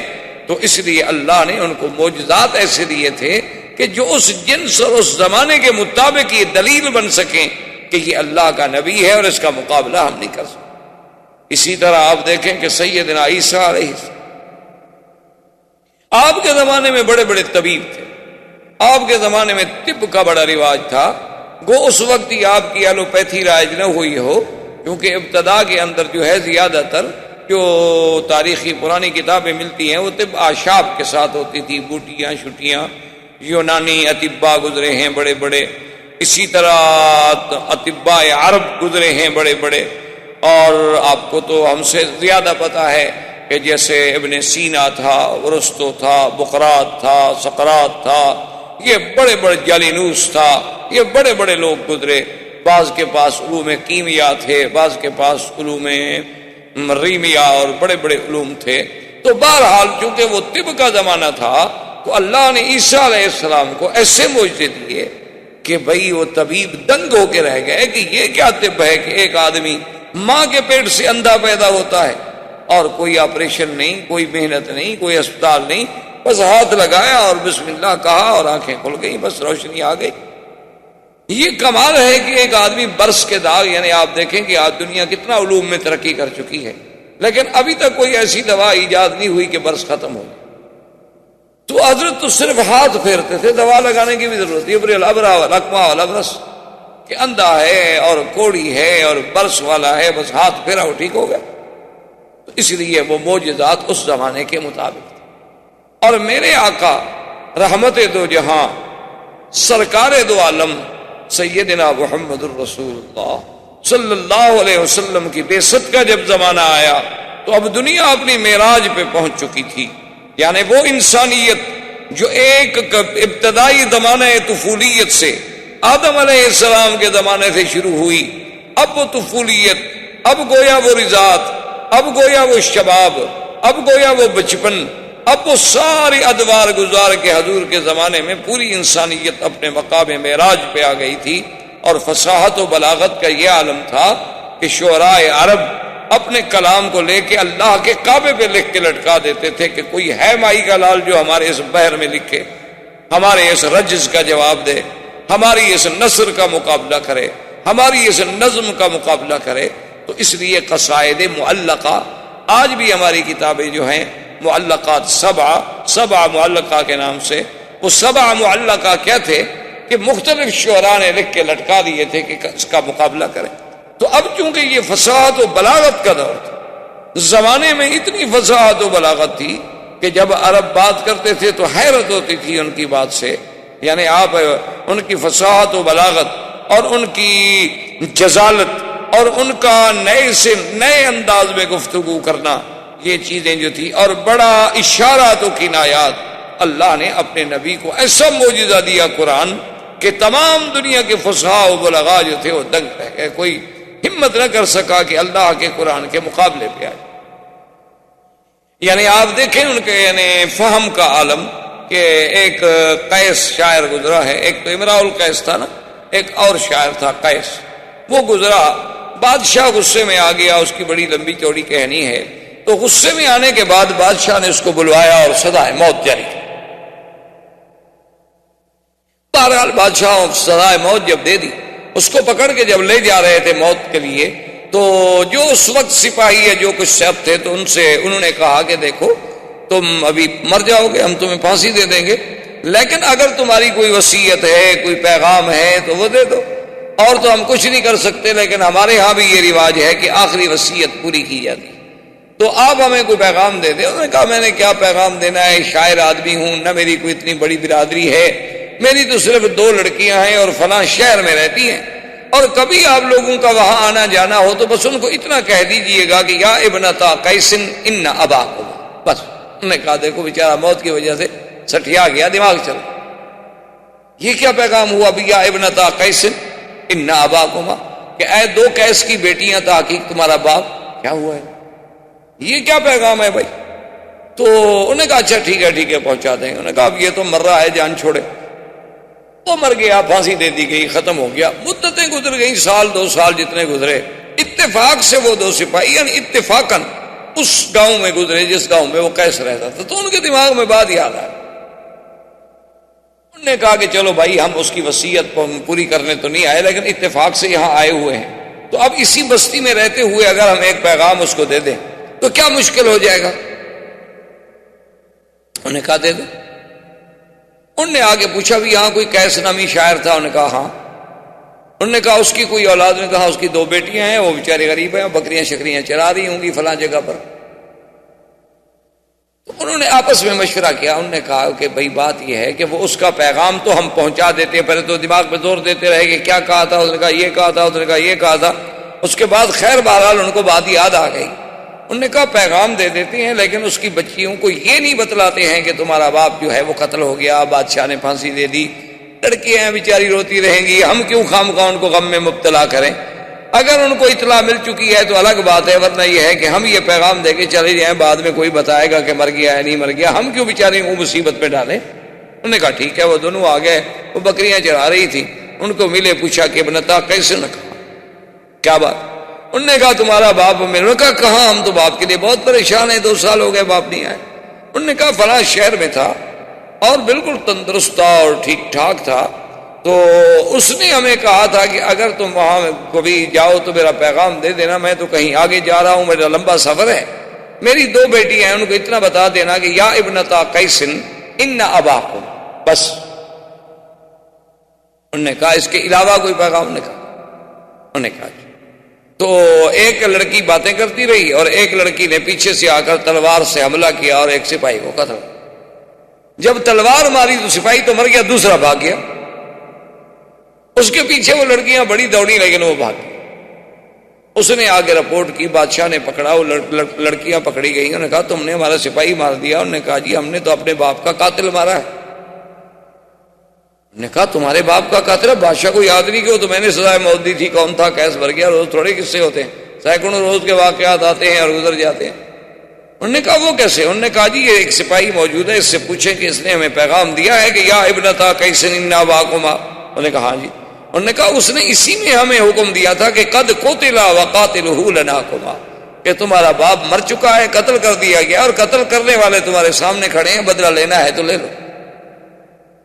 تو ہمیں باپ نے اس میں پیغام دیا تھا، اور آپ تحقیق کریں اگر یہ ہمارے باپ کے قاتل نہیں ہیں تو پھر ہم نے زیادتی کی، اور اگر ہم نے اپنے باپ کا خون کا بدلہ لیا ہے تو بادشاہ سلامت، پھر آپ انصاف کریں، اگر ہم بچیاں ہیں، عورتیں ہیں، لڑکیاں ہیں، کہاں جاتی پھر ان کو ڈھونڈ رہے ہیں؟ اتفاق سے ہمارے پاس آ گئے تو باپ کے قاتل کو چھوڑ دیتی۔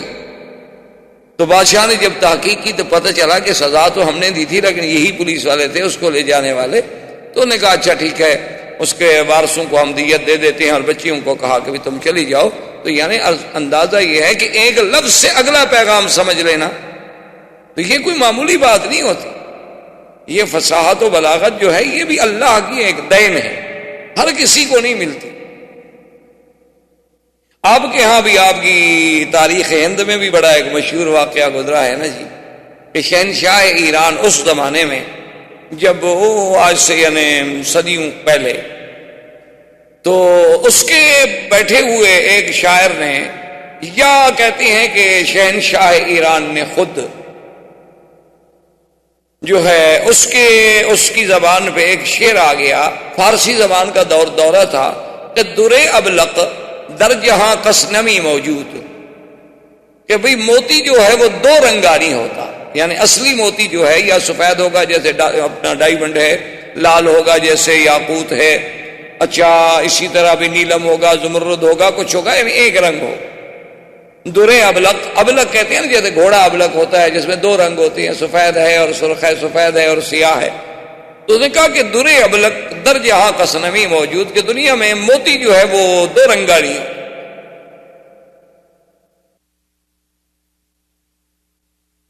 اچھا یہ پہلا مصرع تو شاعر کہہ بیٹھا یا بادشاہ کہہ بیٹھا، اب دوسرا مصرع نہ بنے، تو اس نے اپنے تمام شعراء کو بلایا کہ بھی دوسرا مصرع سیٹ کرو، اب جو بھی کریں وہ مزہ نہ آئے بادشاہ کو، یعنی بنا تو سب لیں، مصرع بنانا کون سا مشکل تھا، وہ تو سب بنا لیں، لیکن مقصد ہے کہ ذہن مطمئن نہ ہو، دماغ تسلیم نہ کرے کہ وہ کہیں بات بنتی نہیں۔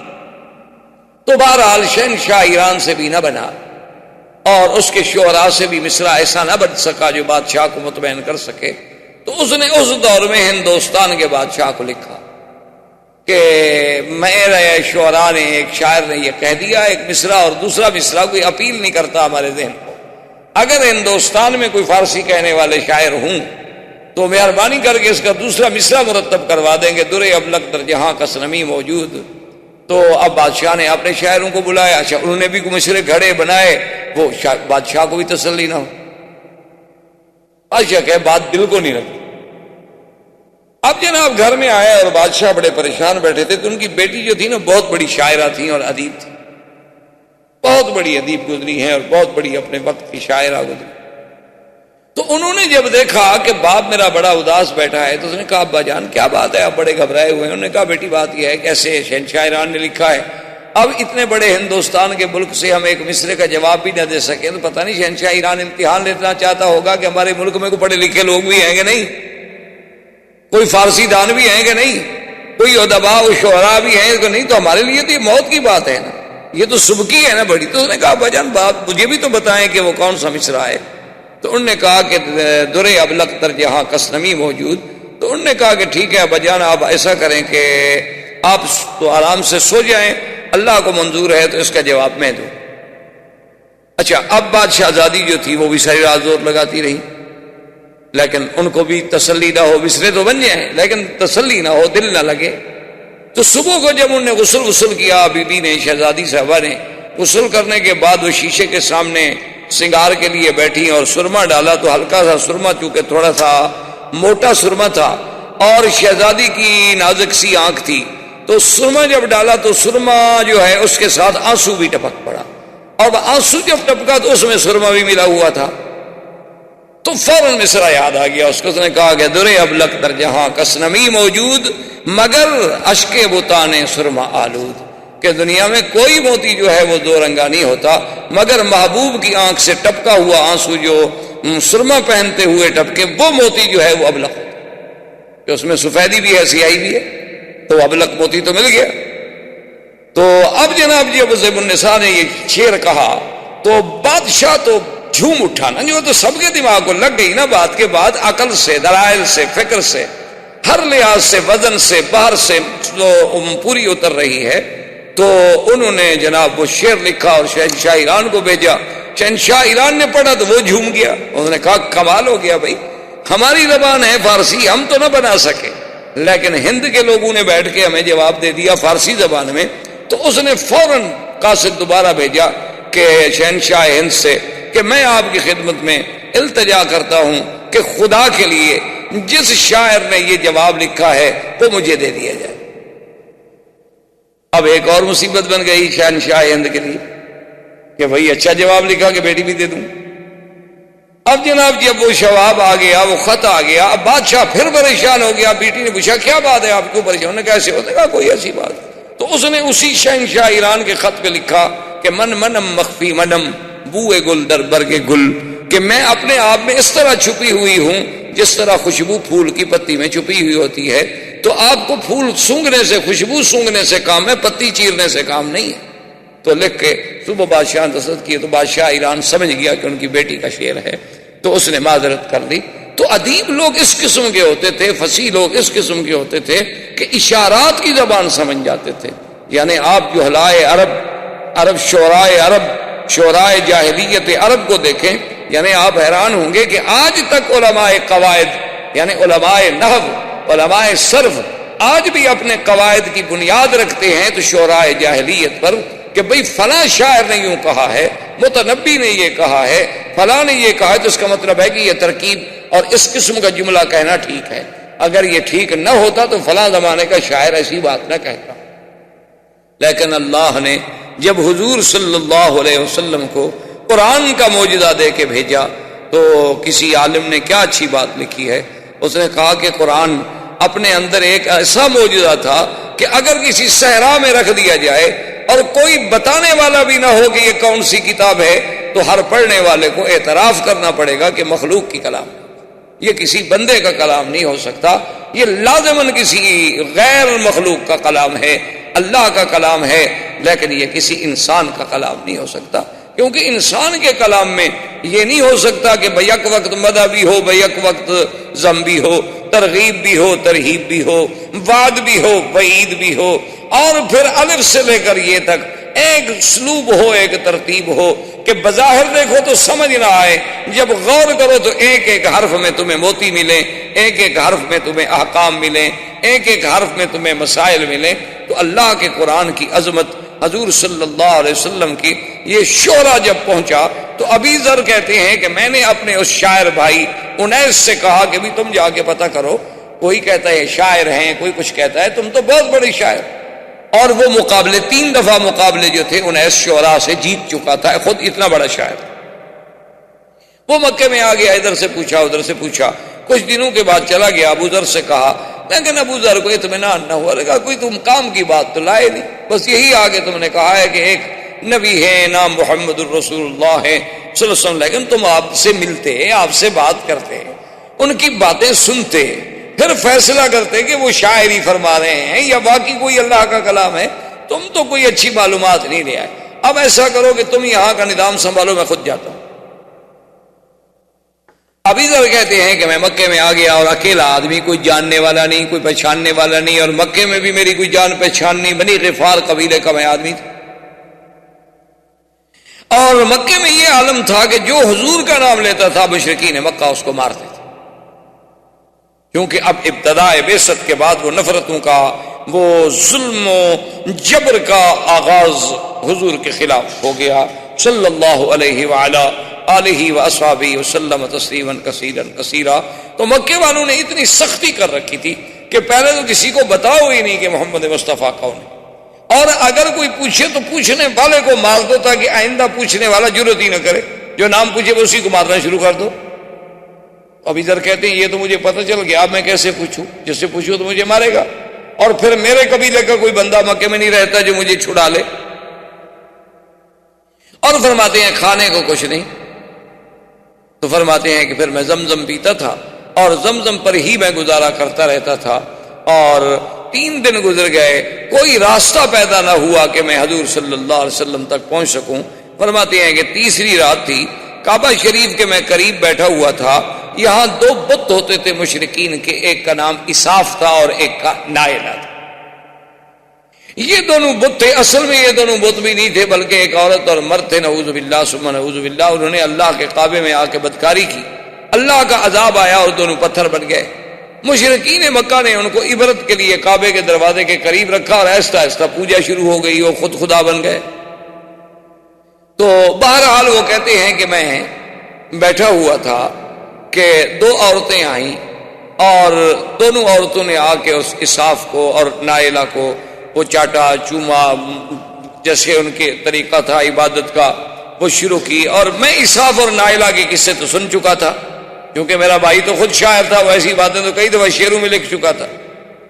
تو میں جب قریب آیا تو میں نے ان سے کہا کہ کون ہو تم؟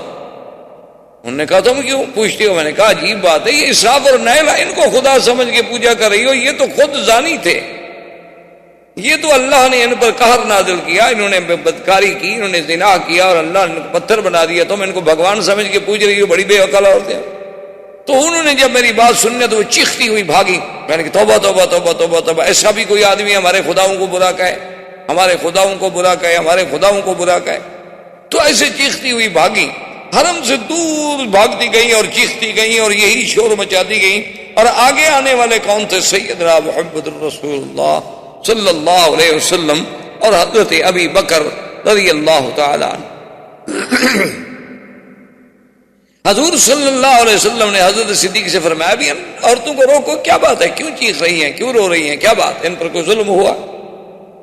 تو حضرت صدیق نے روکا اور پوچھا، انہوں نے کہا جی اور کی بات ہے، اللہ کے کعبے میں آدمی کھڑا ہے اور ہمارے خداؤں کو گالیاں دیتا ہے۔ انہوں نے کہا کون سے خدا؟ انہوں نے کہا اساف و نائلہ کو گالیاں دے رہا۔ تو انہوں نے فرمایا اچھا تم جاؤ، اور آپ نے فرمایا ابو بکر چلو دیکھو تو صحیح، پھر وہ آدمی تو گویا ہمارے کام کا ہوا نا، کیونکہ وہ تو جب ان کو نہیں مانتا تو اس کا معنی یہ ہے کہ اس کے دماغ میں کوئی توحید کا خلل تو آیا ہوا ہے۔ تو فجاء ابی بکر فجاء رسول اللہ صلی اللہ علیہ وسلم، حضرت ابی ذر کہتے ہیں کہ آقا بھی اور حضرت صدیق بھی دونوں میرے پاس تشریف لائے، اور میں اسی جگہ کعبۃ اللہ کے قریب بیٹھا ہوا تھا۔ میں نے پوچھا تو آپ نے کہا کہ اچھا تم اسراف اور نائلہ کو برا کہہ رہے تھے. اس نے کہا کہ جی ہاں میں کہہ تو میں رہا تھا, آپ کون ہیں؟ فریا رسول اللہ, حضور بڑے خوش فرمائے انا محمد الرسول اللہ, میں ہی وہ اللہ کا بھیجا ہوا رسول ہوں. تو اس نے کہا کہ حضور میں تو آپ سے باتیں کرنا چاہتا ہوں.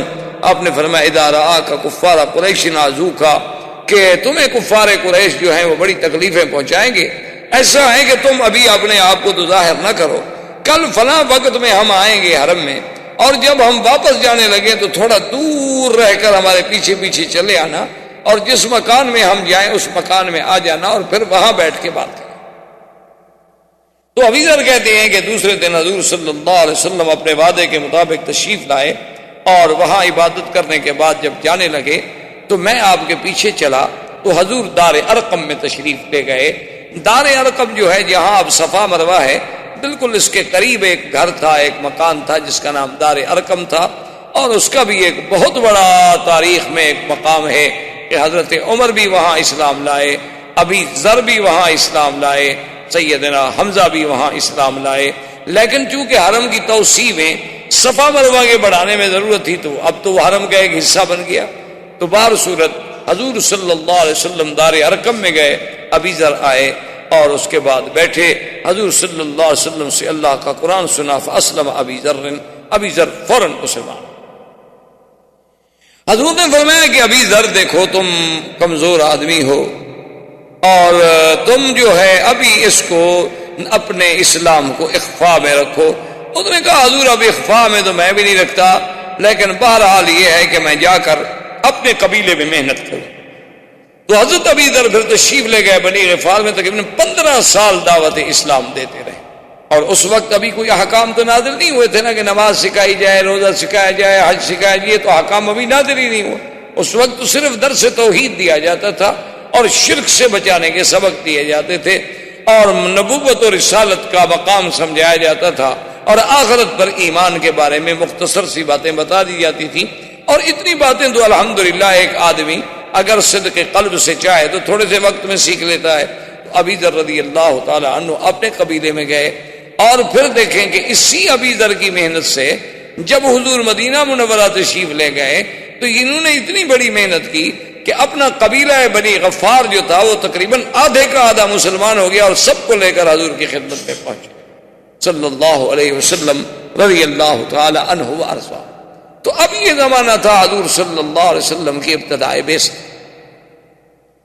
اب حضور صلی اللہ علیہ وسلم کی اس بعثت کو کفار ہضم نہیں کر سکتے تھے, قریش سے برداشت نہیں ہوتا تھا. ہر قسم کی انہوں نے ایذائیں دینی شروع کی, یعنی اصحابہ کو ایذائیں دینی شروع کی کہ جو جس کے پاس غلام ہے وہ اپنے اس غلام پہ ظلم و تشدد کا بازار گرم کر. اتنی ایذائیں پہنچائیں کہ جس کا آدمی تصور نہیں کر سکتا. حتیٰ کہ اللہ تبارک و تعالی رحمت کرے, سب سے پہلے حضور صلی اللہ علیہ وسلم کے بعد جس نے کلمہ حق بلند کیا وہ سیدنا ابی بکر تھا. سب سے پہلے انہوں نے آ کے اللہ کے حرم میں کھل کر اللہ کا قرآن پڑھا اور کافروں کو دعوت توحید دی. اور کافروں نے نعوذ باللہ اتنا مارا حالانکہ ابو بکر قریش. حتیٰ کہ تاریخ میں آتا ہے کہ سیدنا ابو بکر کا چہرہ خون میں بھر گیا, یعنی پتہ نہیں لگتا تھا کہ چہرہ کہاں, اتنا خون بہایا گیا. اور اس کے بعد حضرت عبداللہ ابن مسعود رضی اللہ تعالی عنہ نے حضرت ابو بکر کے بعد وہ والے صحابی ہیں جنہوں نے کعبۃ اللہ میں آ کر قریش کے سامنے کھڑے ہو کر قرآن پڑھا. اور ایک روایت میں ہے کہ سورۃ الرحمن پڑھی, اور کافروں نے مارنا شروع کیا. وہ مار رہے ہیں, وہ پڑھ رہے ہیں, وہ مار رہے ہیں, وہ پڑھ رہے ہیں, مار کھاتے رہے, لیکن سورت پوری مکمل کر. اور بڑے کمزور آدمی تھے, خفیف آدمی تھے, آپ کی پنڈلیاں مبارک بڑی پتلی تھی. تو ایک دن ایک صحابی ہنس پڑے تو حضور نے فرمایا کیا کہہ رہے ہو, اگر ایک پلڑے میں جبل احد رکھا جائے اور ایک پلڑے میں عبداللہ ابن مسعود کی پنڈلی رکھی جائے تو یہ بھاری ہو جائے گی, اتنا شان والا ہے میرا صحابی. تو عبداللہ ابن مسعود کو بھی دوسرے دن حضور نے فرمایا کہ عبداللہ ابن مسعود تم ایسی کوشش نہ کرو, تم کمزور آدمی ہو, قریش تمہیں ماریں گے, کل بھی تمہیں اتنا مارا. اس نے کہا لو امرتنی رسول اللہ لقرأت اليوم, اگر آپ مجھے حکم دیں تو آج میں پھر جا کے پڑھوں قرآن. ماریں گے تو ماریں گے, پھر کیا ہوگا. اب حضور صلی اللہ علیہ وسلم کے خلاف قریش نے محاذ بنایا, اور ابی طالب کے پاس آئے اور ابی طالب سے آگے کہنے لگے کہ بھئی اب ہم تنگ آ چکے ہیں، دو باتیں چن لو، یا تو حضور صلی اللہ علیہ وسلم سے علیحدہ ہو پھر ہم خود نمٹ لیں گے، یا پھر حضور صلی اللہ علیہ وسلم کو دعوت توحید سے روک دو۔ وہ آپ کا مشہور تاریخ میں آج تک جو جملہ ہے کہ جب ابی طالب نے حضور سے قریش مکہ کے سرداروں کا مطالبہ رکھا تو آپ نے فرمایا واللہ یا امّے، میرے چچا خدا کی قسم ہے، لو وضعوا الشمس فی یمینی والقمر فی یساری، اگر یہ سورج لا کے میرے داہنے ہاتھ پہ رکھ دیں اور چاند کو میرے بائیں ہاتھ پہ رکھ دیں، میں ان کو تو ٹھوکر مار سکتا ہوں لیکن اللہ کی توحید کو میں نہیں چھوڑ سکتا۔ ابی طالب نے بھی کہا کہ اچھا بھائی میں کیا کروں۔ دوسرے دفعہ ابی طالب کے پاس وفد لے کے آئے اور ایک دفعہ بڑی عجیب بات کی کہ انہوں نے کہا کہ ایسا کرتے ہیں کہ حضور کا مقابلہ کرنے کے لیے بھئی ہم خود کیوں نہ ایک آدمی پیدا کریں۔ تو انہوں نے نضر ابن الحارث کو پیدا کیا۔ نضر ابن الحارث جو ہے یہ بڑا شاعر تھا، بڑا ادیب تھا اور بڑا لفاظ تھا اور بڑا قصہ گو آدمی تھا۔ ان نے اس کی ڈیوٹی یہ لگا دی کہ تم کوئی کام نہ کرو، ہم تمہارے گھر کا سارا خرچ برداشت کر لیں گے، جہاں حضور بیٹھ کے قرآن پڑھیں تم سب ساتھ قریب بیٹھ کے اپنے قصے کہانیاں شروع کر دو، تاکہ حضور کے پاس لوگ نہیں جائیں گے، تقسیم ہوتے چلے جائیں گے۔ وہ ایک دن، 2 دن، 3 دن، 4 دن کے بعد جھوٹ کا قصہ تو ختم ہو گیا، اتنے جھوٹے قصے سنائے اور قرآن کا مقابلہ کیسے کرے۔ تو جب ان کی یہ چال بھی ناکام ہو گئی، نضر بن الحارث بھی ناکام ہو گیا، اب انہوں نے ایک اور چال چلی۔ وہ چال یہ تھی کہ ایک لڑکا تھا عمار، بعد نے اس کا نام عامر لکھا ہے، بعد نے عمار لکھا ہے، بڑا ہی خوبصورت لڑکا تھا اور اتنا سمجھدار، اتنا ذہین، اتنا ذکی کہ کوئی آدمی اس کو دیکھتا تو بس وہ پاگلوں کی طرح دیکھتا ہی رہ جاتا۔ اس بچے کو لے کے ابی طالب کے پاس آئے اور کہنے لگے کہ ابی طالب ایسا کرو کہ اس بچے کو تم لے لو اور اس کے بدلے میں ہمیں محمد مصطفیٰ دے دو۔ ہم نے تمہیں حضور کے بدلے میں ایک بچہ دے دیا ہے اور ہم نہیں برداشت کر سکتے اپنے خداؤں کی برائی کہ ہر وقت اللہ کے نبی ہمارے اسلاف کو اور ہمارے آباء کو کہتے ہیں وہ پاگل تھے، وہ مشرک تھے، وہ جہنمی تھے، یہ ہم نہیں برداشت کرتے۔ تو ابی طالب نے کہا عجیب لوگ ہو بھائی، تم اپنی طرف سے بڑی سوچ کے آئے ہو لیکن ہے بڑے عجیب لوگ کہ میں اپنے حقیقی چچے کے بھائی کے بیٹے کو تو تمہارے سپرد کر دوں اور لوگوں کے بچوں کو پالتا رہوں۔ یعنی تم نے ابی طالب کو اتنا کم عقل سمجھا ہے کہ میں غیروں کے بیٹے کو لے کر اس کی تو حفاظت کروں اور اپنا بھائی کا بیٹا جو ہے وہ تمہارے سپرد کر دوں کہ تم اس پہ ظلم کرو۔ میں محمد پاک کو نہیں چھوڑ سکتا۔ دیکھیں کہ بعض اوقات اپنے قبیلے کی غیرت بھی بڑی عجیب ہوتی ہے نا جی۔ تو حضور پاک نے ابی طالب سے اور ان کے بیٹوں سے اور وہاں جو موجود تھے قبیلہ بنی ہاشم بنی عبد المطلب کے لوگوں سے کہا کہ دیکھو سنو، میری وجہ سے تم کیوں مصیبت میں مبتلا ہوتے ہو؟ تم علیحدہ ہو جاؤ، میں نے تو اللہ کا فرض پورا کرنا ہی کرنا، میں نے تو خدا کو اللہ کی توحید بیان کرنی ہے اور خدا کے حکم کو پورا کرنا ہے۔ لیکن دیکھیں انہوں نے کہا کہ محمد سنو، ہم تمہارے دین پہ تو نہیں ہیں لیکن خدا کی قسم ہے تم جاؤ اللہ کے دین کی دعوت دو، جو تمہارا مقابلہ کرے گا ہم تمہارا ساتھ دیں گے، ہم تمہارا دین نہیں قبول کرتے لیکن ہم تمہاری اہانت اور تمہاری تکلیف نہیں برداشت کرتے۔ تو اسی طرح آتا ہے کہ حضور صلی اللہ علیہ وسلم اللہ کے کعبے میں عبادت کر رہے تھے کہ ابو جہل لعنت اللہ علیہ، جو سب سے بڑا دشمن اسلام، دشمن رسول صلی اللہ علیہ وسلم، بلکہ حضور نے فرمایا کہ فرعون هذه الامہ، میری امت کا اگر کوئی فرعون ہے تو ابو جہل۔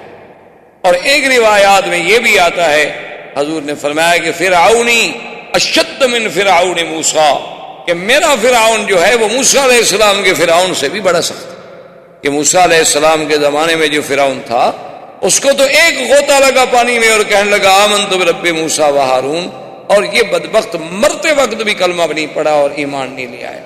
تو یہ فرعون جو ہے اشد من فرعون ہے۔ تو حضور صلی اللہ علیہ وسلم کے قریب آیا اور کہنے لگا کہ یا محمد صلی اللہ علیہ وسلم، کہنے لگا کہ دیکھو تم جانتے ہو کہ اس وقت میں سردار مکہ ہوں، تم جانتے ہو کہ اس وقت میرا قبیلہ جو ہے بنی مخزوم، وہ کتنا بڑا قبیلہ ہے، بنو مخزوم قبیلے کا تھا، قریش تھا، قریبی تھا، اور میں تمہیں کہتا ہوں کہ آئندہ نہ تو تم اللہ کے کعبے میں یہاں آ کر عبادت کرنا ظاہراً کھلے ہو کر، اور نہ ہی یہاں کھڑے ہو کے کسی کو توحید کا سبق پڑھانا، ورنہ نعوذ باللہ کچھ ہو جائیں، سارے قریش والے میرے خلاف کھڑے ہو جائیں، لیکن یہ ہے کہ میں آپ کو پھر زندہ نہیں چھوڑوں۔ اور اس کے بعد آتا ہے ابو جہل اور بنو مخزوم اپنے قبیلے کو اکٹھا کرتا ہے اور کہتا ہے کہ دیکھو بات سنو، اب میں اس مقام پہ آ گیا ہوں کہ مجھے حضور صلی اللہ علیہ وسلم کی باتیں برداشت نہیں، میں نے فیصلہ کر دیا ہے، تم میری قوم ہو، اگر کل کو میرا ساتھ دو گے تو تمہاری مرضی، اگر میرا ساتھ نہ بھی دو تو تمہاری مرضی، لیکن میں اب حضور صلی اللہ علیہ وسلم پر حملہ کروں گا اور آپ کو زندہ نہیں چھوڑوں۔ تو قبائل میں تو قبائلیت کی بات ہوتی ہے نا، ان میں تو عصبیت جاہلیہ ہوتی ہے، وہ یہ تو نہیں دیکھتے کہ حق کی بات کیا، وہ کہتے ہیں ہمارے قبیلے کی بات ہے، وہ ٹھیک ہے جی ہم تو تمہارے ساتھ ہیں نا، وہ بھائی ہماری قوم کا مسئلہ ہے، برادری کا مسئلہ ہے۔ تو انہوں نے کہا کہ ٹھیک ہے ابو جہل ہم بھی تمہارا ساتھ دیں گے۔ تو ایک روایت میں ہے کہ ایک دن وہ آیا اور اس نے دیکھا کہ حضور صلی اللہ علیہ وسلم اللہ کے کعبے میں نماز پڑھ رہے ہیں، اور پھر میرے آقا کی تو نماز مبارک کی ایسی ہوتی تھی کہ جب آپ سجدہ مبارک کرتے تو وہ سجدہ اتنا طویل ہوتا تھا کہ لوگ حیران ہو جاتے تھے کہ وہ تو 4 نمازیں پڑھنے والا حضور کا ایک سجدہ بھی مشکل سے ادا ہوتا تھا۔ تو حضور جب سجدے میں گئے تو اس ظالم نے ایک بہت بڑا پتھر اٹھایا، اور اتنا بڑا پتھر تھا کہ اگر وہ واقعی کسی پہ گرا دیا جائے نعوذ باللہ تو اس کا سر مبارک جو ہے ختم ہو جائے۔ تو وہ پتھر لے کے آیا اور قبائل والے دیکھ رہے ہیں کہ چلو جی آج ابو جہل اپنا انتقام لینے کے لیے، اور پھر کھلا سفید بالکل ظاہر باہر، کوئی چھپا نہیں۔ تو جب حضور کے قریب گیا تو الٹے پاؤں بھاگا اور وہ پتھر بھی گر گیا، اور وہ یعنی اتفاق ہے کہ بچ گیا، ورنہ اسی پتھر سے خود مر جاتا۔ اتنا بڑا پتھر اس نے اٹھایا ہوا تھا، اور پاؤں پیچھے، لرزہ بدن پہ آیا۔ تو بنو مخزوم اور لوگ کٹھے ہو گئے، انہوں نے کہا کیا ہو گیا؟ کہنے لگا تم لوگوں نے کچھ نہیں دیکھا؟ انہوں نے کہا نہیں ہم نے تو کچھ نہیں دیکھا۔ کہنے لگا واللہ بینی و بینہ فحل، میرے اور آپ کے درمیان میں فحل کہتے ہیں یعنی بیل جو نر ہو، گائے بیل جو آپ کہتے ہیں نا، لیکن ایسا نر جو بہت بڑا طاقتور اس کو کہا جاتا ہے فحل۔ کہتا تم نے نہیں دیکھا؟ وہ تو ایک اژدہا کی طرح ایک فحل تھا، ایک بہت بڑا نر بیل تھا جس نے اپنے انیاب نکالے ہوئے تھے اور مجھ پہ حملہ آور ہوا۔ اگر میں ادھر بھاگ نہ جاتا تو مجھے کھا جاتا، مار دیتا اور پاؤں تلے راؤنڈ ڈالتا۔ تو اللہ تبارک و تعالی نے حضور صلی اللہ علیہ وسلم کو اس کے اس قاتلانہ حملے سے یوں حفاظت فرمائی، لیکن کچھ عرصے کے بعد ابو جہل پھر بھی باز نہ، اس نے آ کر پھر حضور صلی اللہ علیہ وسلم کو للکارا اور کہا کہ یا محمد صلی اللہ علیہ وسلم اما منعتک، میں نے تمہیں منع نہیں کر دیا تھا کہ تم مسجد میں آ کر، اللہ کے کعبے میں آ کر لوگوں کے سامنے کھلے عبادت نہ کیا کرو، لیکن تم نے میری بات نہیں سنی، میں نے تمہیں منع کر دیا تھا، اور آج میں پھر تمہیں آخری بات کہہ رہا ہوں کہ اگر واللہ لرأیتک، نعوذ باللہ اس نے بڑا سخت کلمہ کہا کہ اگر میں آپ کو سجدے کی حالت میں نے اب دیکھ لیا نا تو میں آپ کو کچل دوں گا۔ حضور صلی اللہ علیہ وسلم خاموش، حضور صلی اللہ علیہ وسلم خاموش رہے، اور ابو جہل یہ کہہ کے چلا گیا۔ وما لبث قلیلا، ابھی ایک دن ہی گزرا تھا، دوسرے دن حضور صلی اللہ علیہ وسلم پھر اسی جگہ تشریف لائے اور آ کے عبادت شروع۔ اب جب عبادت شروع کی ابو جہل کو پتہ چلا کہ حضور تو پھر عبادت کر رہے، اس نے کہا میری تو بالکل سبکی ہو گئی کہ میں نے تو کھلا چیلنج کیا تھا، اور اللہ کے نبی کو تو میرے اس چیلنج پر کوئی اثر ہی نہیں ہوا، اور پھر وہ جا کے اللہ کے کعبے میں عبادت کر رہے ہیں۔ تو وہ ظالم جوش میں آ کے وہاں سے بڑھا اور ایک بہت بڑا پتھر لے کے آیا اور کہنے لگا کہ آج تو میں بالکل ہی نہیں چھوڑوں گا، کچل دوں گا۔ جب حضور کے قریب آیا تو اس کے بعد الٹے پاؤں بھاگا اور گرا، چہرہ متغیر ہو گیا، ڈر کے مارے کانپ رہا ہے۔ قبیلے کے لوگ آئے، پوچھا، کہتا ہے واللہ بینی و بینہ خندقا من نار، کہ جب میں آگے بڑھا حضور کے اور میرے درمیان میں ایک آگ کی بڑی بڑی نہر بنی ہوئی تھی، اگر میں ایک قدم بھی آگے بڑھاتا تو مجھے تو آگ جھلس دیتی۔ اور حضور نے بھی فرمایا کہ واللہ لو دنا منی، خدا کی قسم ہے کہ آج اگر ابو جہل میرے قریب آتا لختطف الملائکہ، اللہ کے فرشتے اس کی بوٹی بوٹی کر کے اڑا دیتے، پھر دنیا میں اس کا وجود ہی نہ ملتا۔ تو اب حضور صلی اللہ علیہ وسلم کی زمانے بعثت کا، یعنی آپ کی دعوت کا، آپ کی تبلیغ کا، آپ کے انذار کا، اور کفر کے مقابلے کا، اور کفر کے ظلم و تشدد کا دور شروع ہو گیا کہ ایسے ایسے، اور خدا کی قدرت دیکھیں کہ یہ جو آپ کا 13 سالہ دور ہے مکی زندگی کا، یہ ایک دن کا دور نہیں، 2 دن کا دور نہیں، 4 دن کا دور نہیں، 13 سال 13 سالہ زندگی کا دور اور صبر محض. یعنی آپ حیران ہوں گے، لوگ تو کہتے ہیں نا کہ اسلام تلوار کے زور سے پھیلا. اسلام کیا ہے جی، ان کا تو نشانی تلواریں ہیں، بس لوگوں کو کاٹ دیتے ہیں اور کاٹ کے پھینک دیتے ہیں اور یہ کر دیتے ہیں. 13 سال تک اللہ کے نبی نے دعوت کے میدان میں جو تکلیفیں اٹھائی ہیں، جواب کیا تھا؟ صبر محض کے رسول فاصبر کما صبر، فاصبر کما صبر اولو العزم من الرسل. کہ محمد عربی صلی اللہ علیہ وسلم آپ صبر کریں بس. یعنی صحابہ کو انگاروں پہ تڑپایا جا رہا ہے اور حضور گزرتے ہیں تو کہتے ہیں صبر. صحابہ کو نعوذ باللہ یعنی تپتی ہوئی ریت پر لٹا کے اتنے بڑے بڑے کانٹے کھجوروں کے لے کے چبھوئے جاتے تھے اور اسی سے خون نکلتا تھا، پیپ نکلتی تھی، لیکن اس کو حضور پاک کا سبق تھا کہ صبر. تم کچھ دیکھو نا جی، کمزور آدمی کچھ نہ کر سکے تو چلو ایک دفعہ تو تھپڑ مار دے گا نا، اگلا آدمی چاہے پھر جو مرضی ہے کر، لیکن حکم یہ تھا کہ فاصبر صبر.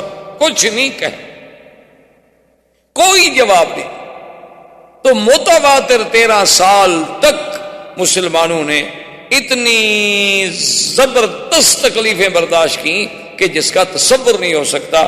آپ حیران ہوں گے کہ بی بی سمیہ جو اسلام لائی حضور صلی اللہ علیہ وسلم پر، ابو جہل ظالم نے اس سے کہا کہ اسلام چھوڑ دو. بی بی سمیہ نے کہا کہ اب تو میں حضور صلی اللہ علیہ وسلم کا دامن مبارک نہیں چھوڑ. تو پتہ ہے اس ظالم نے کیا عذاب دیا؟ اس نے 2 سرکش اونٹ منگوائے. بی بی سمیہ کے دونوں ٹانگوں میں رسے باندھے گئے، ان رسوں کو اونٹوں کے گلے میں ڈالا گیا اور دونوں اونٹوں کو مخالف سمت میں دوڑایا گیا اور بی بی صاحبہ کا بدن جو تھا وہ 2 حصوں میں تقسیم ہو گیا اور ظالم نے نیزہ مارا جو بی بی صاحبہ کو لگا.